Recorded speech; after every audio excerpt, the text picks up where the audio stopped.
YouTube में क्या है कि पूरे वर्ल्ड की अगर बात करी जाए तो करोड़ों चैनल्स हैं जो अलग अलग जॉनर्स में हैं, अलग अलग कैटेगरीज में हैं। उसमें से दो बड़ी कैटेगरीज हैं, मोटिवेशन और एजुकेशन। पूरे वर्ल्ड में जो वर्ल्ड का नंबर 1 मोटिवेशन चैनल है वो मेरा है, और जो वर्ल्ड का नंबर 1 एजुकेशन चैनल है किसी इंडिपेंडेंट क्रिएटर का, वो उनका है, जो कि हमारे गेस्ट हैं। उनके 17 मिलियन से ज्यादा सब्सक्राइबर्स हैं। Please give an energetic and warm welcome to the one and only Khan sir.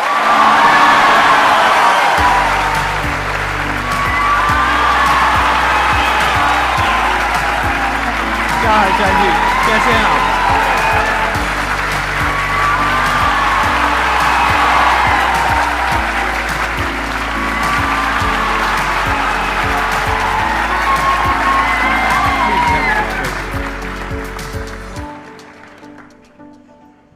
इससे पहले कि ऑडियंस आपसे कुछ पूछे या इंटरेक्ट करे, मेरे माइंड में एक क्वेश्चन है आपके लिए जी। जो बच्चे हैं वो आपके इतने दीवाने क्यों हैं, इतने पागल क्यों हैं आपके पीछे? मतलब मेरे कमेंट सेक्शन में भरा पड़ा था, खान सर कब आएंगे, खान सर कब आएंगे। मतलब ऐसा क्या जादू कर दिया आपने बच्चों के ऊपर? ये सवाल हम आपसे भी पूछते हैं, हमारे पे भी इतना कमेंट आया, इतना मेरे तो ऑफिस में लोग चले आए कि सर कब जा रहे हैं। अच्छा। क्योंकि हम लोग का तो एग्जैक्ट है, वही पढ़ाना है। हाँ।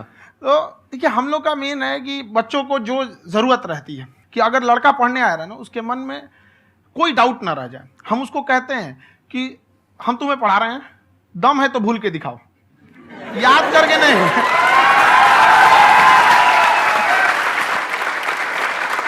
प्लस आप जिस प्राइस पॉइंट पे पढ़ा रहे हैं, आई थिंक वो सबसे कम है, वो बहुत ही कम है। सर ये जो फीस का कल्चर है, ये हमारा इंडियन कल्चर नहीं है। हमारा इंडियन कल्चर गुरु दक्षिणा है, उस हिसाब से वो सही है। ऑक्सीजन जैसे जिंदगी के लिए जरूरी है, वैसे एजुकेशन जरूरी है। कोई ये नहीं कह सकता है कि पैसे की वजह से वो खान सर के यहां से लौट गया। क्या बात है।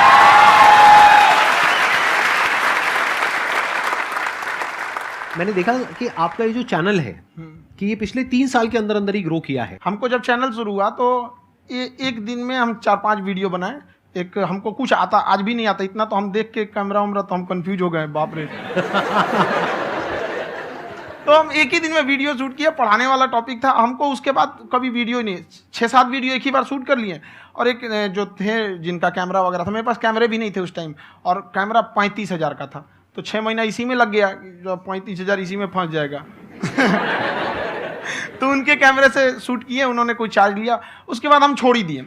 लॉकडाउन लगा, तब हम कहें आप कैसे पढ़ाएंगे, वो तो एक दिन 2 दिन करते करते अचानक लंबा हो गया। तब हमको याद आया कि ओहो, मेरा एक चैनल भी है वहाँ पे। तो उस समय उस पर लगभग 30,000 सब्सक्राइबर हो चुके थे। तो जैसे लॉकडाउन लगा तो उस पर पढ़ाना चालू किया, और पता नहीं क्या लोगों को पढ़ाई में इतना इंटरेस्ट आ गया कि आपका स्टाइल ऐसा है थोड़ा सा। आप आई थिंक पढ़ाई के साथ साथ में जो बीच बीच में आप थोड़ा बहुत छोड़ते रहते हैं ना, मतलब जो एंटरटेनमेंट चलता रहता है। ये बात हम देखिए, जब हम गुलाम थे ना, तो अंग्रेजों ने एक चाल चला था कि भारत को हम फिजिकली गुलाम रखेंगे 100-200 साल, मेंटली 1000 साल कर देंगे। उन्होंने पढ़ाई का मॉडल चेंज कर दिया। उन्होंने ऐसा डिजाइन किया कि टीचर की रिस्पॉन्सिबिलिटी है वो पढ़ा के चला जाए। टीचर की रिस्पॉन्सिबिलिटी यहाँ खत्म नहीं हो जाती है। पढ़ाना तो कोई भी पढ़ा सकता है, टीचर की इससे बड़ी रिस्पॉन्सिबिलिटी होती है उसे समझाना। वो समझा कि नहीं समझा। अगर लड़का आपके समझाने के बाद डाउट रह गया तो ये आपकी गलती है। लड़का हमसे पूछता है सर इतनी भीड़ है आपके पास, तो कहते सर डाउट कैसे पूछेंगे? हम कह रहे यार तुम्हारा डाउट बचेगा तब ना पूछेगा तुम डाउट यहाँ पर।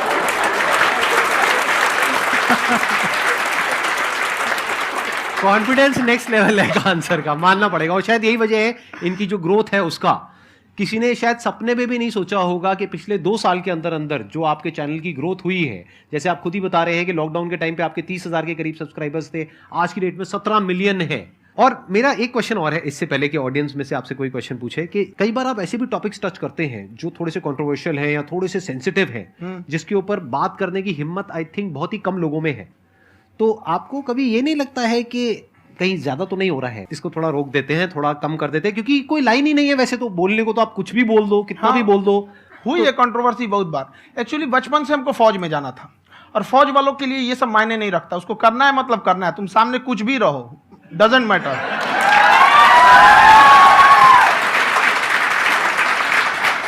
और मैंने YouTube पे देखा कुछ वीडियोस में कि आपका जो इंस्टीट्यूट है वहां पर आज से कुछ साल पहले कुछ बम गिरे थे। कुछ गिरे थे, कुछ तो बहुत सॉलिड जगह गिरा था, फटा नहीं वो। मतलब आपके आसपास? हाँ, बम को भी पता है कि टीचर की इज्जत किया जाता है। क्या बात है, क्या बात है। मैं समझ पा रहा हूं कि ये आपके अंदर जो एटीट्यूड है ये कहां से आ रहा है, क्योंकि आप बचपन से ही फौज में जाना चाहते थे, तो आप जंग के मैदान में ही खड़े हैं एक तरीके से। बस फर्क ये है कि आपके हाथ में कलम है, हथियार ना हो करके। हथियार से एक आदमी की जान जा सकती है, हाँ। कलम से बहुत ताकत होता है। शिक्षा एक ऐसा हथियार है ना, हर कुरीतियों से लड़ सकता है, हर तरह की समस्याओं से। और ये एक ऐसा हथियार है, मेटल डिटेक्टर में भी नहीं पकड़ाता है।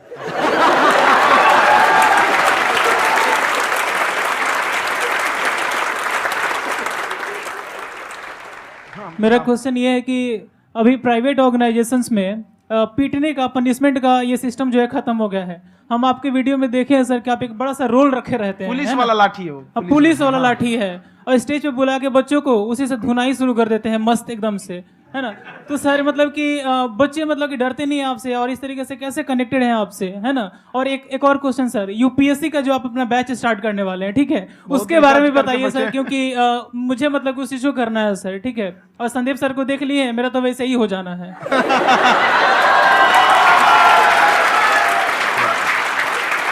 क्या हो जाना है? मेरा पूरा कंप्लीट करो। I'll be an IAS officer next year because I have seen you, sir.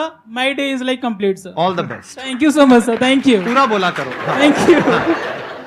देखिए, लड़कों को जहां तक पीटने की बात है, जब पढ़ाने की बात आएगी तो उसको हम पूरे बेहतरीन ढंग से पढ़ाएंगे। लेकिन जब सजा देने की बात आएगी ना, तो वो भी बेहतरीन ढंग से होगा। ऐसा थोड़ी होगा कि बस एक ही चीज बेहतरीन ढंग से होगा।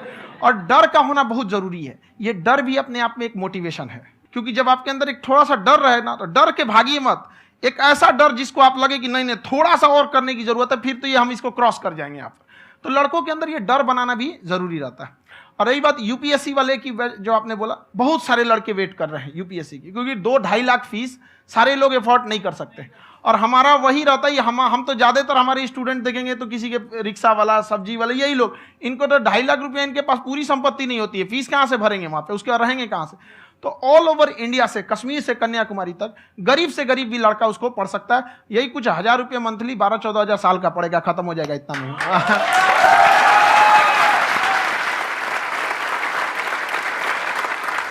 ये जो डंडे वाली बात इन्होंने कही, ये सच है? मतलब आप हाँ, सच में एक में। डंडा रखते हो पुलिस का ही है वो। और मारते हो? हाँ, कि मतलब अगर कोई लड़की छेड़ता है या ऐसा कोई भी उल्टा नहीं, पुल्टा काम पढ़ाई करता लिखाई है, कुछ भी गलती करेंगे तो पिटाएंगे वो यहाँ पे, कैमरे पे, ऑन कैमरा, जैसा भी रहे, कुछ भी पिटाना तो उनको फिक्स है। एक तो कोई मतलब विधायक जी थे, उनके लड़का को पीट दिए, तो चला है दल बल लेके अपना वहां पे। उसने घर पे नहीं बताया था कि सर ने पीटा है, बस बोल दिया कोचिंग में पीटा है। बाद में पता चला हम पीटे हैं, तो उसके पिताजी मेरे सामने और पीटे।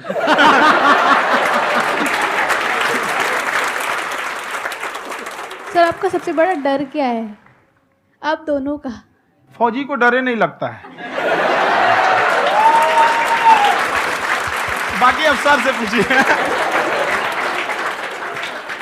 आज के सेशन से पहले कोई डर नहीं था, लेकिन अब मुझे इनकी डंडे वाली कहानियां सुन करके डर लग रहा है कि कहीं मैंने गलती से कुछ बोल दिया अरे ऐसा और नहीं। इन्होंने कहीं पीछे कुछ रखा हुआ है, और यहीं आ करके अगर इन्होंने मेरी पिटाई कर दी तो बहुत बुरा हो जाएगा। तो इसलिए हमको थोड़ा डर लग रहा है।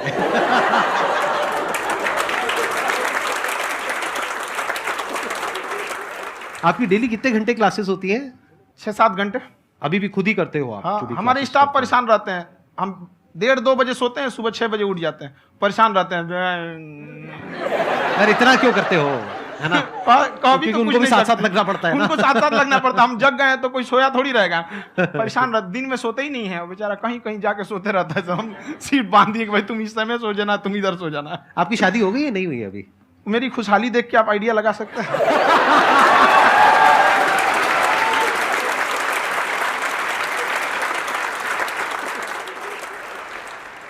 First of all I would like to say sir thank you so much to you and to your team कि आपने मुझे यहाँ आने का मौका दिया।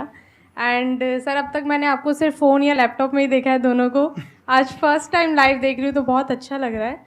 तो मेरा क्वेश्चन ये है सर आपसे, जब हम लाइफ में कोई डिसीज़न लेते हैं कि हमें ये पर्टिकुलर चीज़ करनी है, और क्योंकि हम डिसीज़न लेते हैं तो हमारी आदत है कि पहले हम 4 लोगों से पूछते हैं कि तू बता तेरी क्या राय है, तू बता तेरी क्या राय है। तो उनमें से अगर कोई हमें कह देता है कि ये बेकार डिसीज़न है मत कर, तो हमारा माइंड कहीं ना कहीं डाइवर्ट होने लगता है और उसकी वजह से हम अपना डिसीज़न चेंज कर देते हैं। तो मेरा क्वेश्चन ये है कि कैसे हम अपने डिसीज़न पे स्टिक रहे, कैसे हम जो दूसरे के ओपिनियन है उनको अफेक्ट ना होने दें अपने ऊपर। दूसरे से सलाह लेने से पहले एक बार खुद उस पर रिसर्च कर लेना चाहिए, ताकि आप सामने वाला क्या सलाह दे रहा है आपको समझ में आना चाहिए। यहाँ पर ऐसा नहीं है कि कई बार ऐसे होते हैं कि दूसरे वाले को एक्सपीरियंस होता है, तो अगर आपको पहले से आइडिया है, उसके बारे में आप बेहतरीन ढंग से रिसर्च किए हैं कि क्या इसमें प्लस पॉइंट है क्या निगेटिव है, उसके बाद आप किसी से सलाह लेने जाइए। ये नहीं कि मन में सीधा बताओ गड़बड़ा जाएगा। तो वहाँ पर पहले आपको R&D करना पड़ता है, समझ में आया कि नहीं। और जिंदगी हो या गाड़ी, जीतेगा वही जो टाइम पे गियर चेंज कर रहा है। तो डिसीजन चेंज करना बहुत ज़्यादा गलत नहीं है। इन्होंने बहुत अच्छी बात कही है और मैं इसी बात में थोड़ा सा और ऐड ऑन करूंगा कि ये जो आपने कहा ना कि अपने डिसीजन पे स्टिक कैसे रहें, ये कोई अच्छी क्वालिटी नहीं है, क्योंकि टाइम टू टाइम आपको अपने डिसीजंस को चेंज करना होता है। जैसे आपने 4 लोगों से डिस्कस किया, कोई इंसान कुछ पॉजिटिव बोल रहा है, कोई नेगेटिव बोल रहा है, उससे फर्क नहीं पड़ना चाहिए। डिपेंड ये करता है कि वो जो बोल रहा है उसका बेसिस क्या है। क्या वो किसी नॉलेज या एक्सपीरियंस के बेस पे बोल रहा है या ऐसे ही कुछ भी बोल रहा है? ऐसे ही बोल रहा है तो फिर उसकी बात पे ध्यान क्यों दे रहे हो? अगर किसी नॉलेज या एक्सपीरियंस के बेस पे बोल रहा है, फिर चाहे वो पॉजिटिव बोल रहा है चाहे नेगेटिव बोल रहा है, दोनों ही मायने रखता है। उसके बाद में रिसर्च करनी है और फिर रिसर्च करने के बाद में फाइनल डिसीजन अपना खुद का होना चाहिए। अब वो डिसीजन उससे अलग भी हो सकता है जो आपने पहले लिया था, और वो सेम भी हो सकता है। सर मेरा क्वेश्चन दोनों से है आपसे, how to deal procrastination and laziness. हमारा ब्रेन है ना, ये बहुत आलसी टाइप का है, इसको आराम खोजना पसंद है। अब थोड़ा सा भी आप इसको आराम की ओर लेके चले गए ना तो फिर उधर ही रहेगा। आप सोचेंगे 10 मिनट आराम कर लेते हैं ना, तो 10 मिनट 2 घंटा बना देगा। उसको टॉर्चर कीजिए, चल 10 मिनट बाद में। उसको आप उस पर हावी मत, वो कह रहा है कि हमको आराम चाहिए, आपको हाँ आराम मिलेगा, पहले काम फिर मिलेगा आराम। तो आप उसके हिसाब से मत चल। आपका मन कर रहा है थोड़ा सा देख लेते हैं, कोई नोटिफिकेशन आया, आप कोई काम कर रहे हैं, क्यों पहले काम कर लीजिए, बाद में देखिएगा ना नोटिफिकेशन। आप हावी मत होने दीजिए यहाँ पे। अगर आप 5 मिनट भी थोड़ा सा लूज पड़े ना, थोड़ा सा कमर सीधा कर लेते हैं, वो 2 घंटा बर्बाद कर दिया आपको। हावी मत होने दीजिएगा उसको अपने ऊपर। प्रोक्रेस्टिनेशन को तोड़ने का एक ही तरीका है, सबसे छोटे लेवल पे ले जा करके उस गोल को तोड़ दो। यानी वो गोल बहुत बड़ा है, उसको ब्रेक डाउन करो, उसके सबसे पहले स्टेप पे आ जाओ कि उसको अचीव करने का सबसे पहला स्टेप क्या है। जैसे गाड़ी चलाना सीखना है, उसका सबसे पहला स्टेप क्या है। अगर घर में कोई नहीं है सिखाने वाला या सिखाने वाली, तो बाहर जा करके जो गाड़ी का ड्राइविंग स्कूल है उधर जा करके पैसे दे दो। अब फंस गए ना,